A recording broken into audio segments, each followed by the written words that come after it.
Hello, trading is closed on July 30th, 2024. We'll always start with our disclaimer, go over our calls and make some predictions.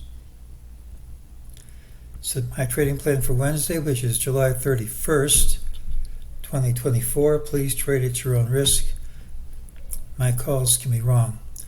Also, tomorrow's FOMC announcement day. I hardly ever trade on those days. Look for the pattern with the early low, which is this. Tomorrow should have the early high. We had a target of the 54.8662. Target printed with resistance over the target. So that certainly worked. During the day, MEJT said this rally is not for keeps. Gives us a target 54.1156. Unless we gap up smartly, that's my call for tomorrow. The catch is I'm not that certain we're not going to gap up smartly. I won't know till the open, but we had this huge collapse, and in spite of this collapse, we couldn't hold on to any of these lows, or these lows, or these lows. Could be churning at the low, which is a prelude to rallying a bit here. Now, of course, the whole thing falls apart if we don't maintain this at the open. We gap and take this low out, or these lows, just forget everything I said. Now, we looked at this trend line. I considered it important earlier in the week.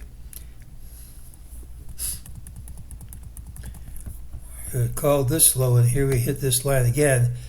Now, we have much lower targets. I think we'll trade under 5,200 cash. The ideal situation, if you're a bear, is to gap under this line, which for all practical purposes means gapping under today's low.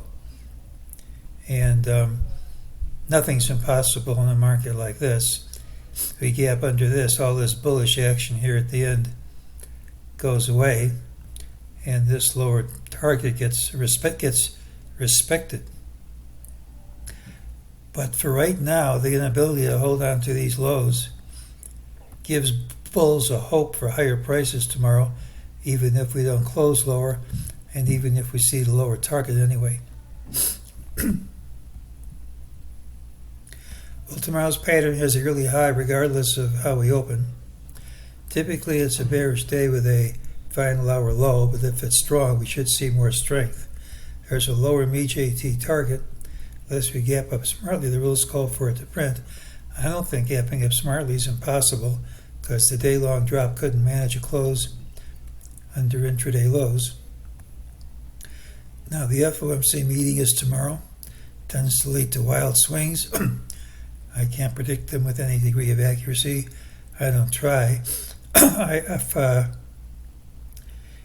the odds aren't all on my side, I don't see any reason to make a trade. I think I do well enough with the predictions when everything is lined up, and when things get wild like this, I don't have to prove I'm able to call what's going on, because I'm usually not. Now, until late August, I have a lot of personal business. I'm not going to be able to watch the market as closely as I'd like. I might not be risking my own money on my predictions, and most likely I won't trade tomorrow, and if I do trade, I'll be flat when the announcement comes. So it's the pattern with the early high. It tends to be negative, and we have a lower target. But this action, if it's maintained at the open, how are futures doing?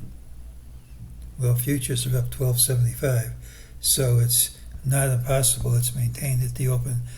I mean, we have a lower target. We have a pattern that's usually negative, but if we gap up, I'm going to not count on this target printing tomorrow. Doesn't mean it won't, just means I'm keeping the price, but not the time. And if we do gap up here, at least I can explain it.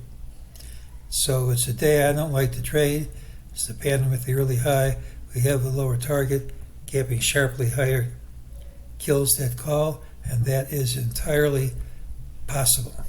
And that's today's call.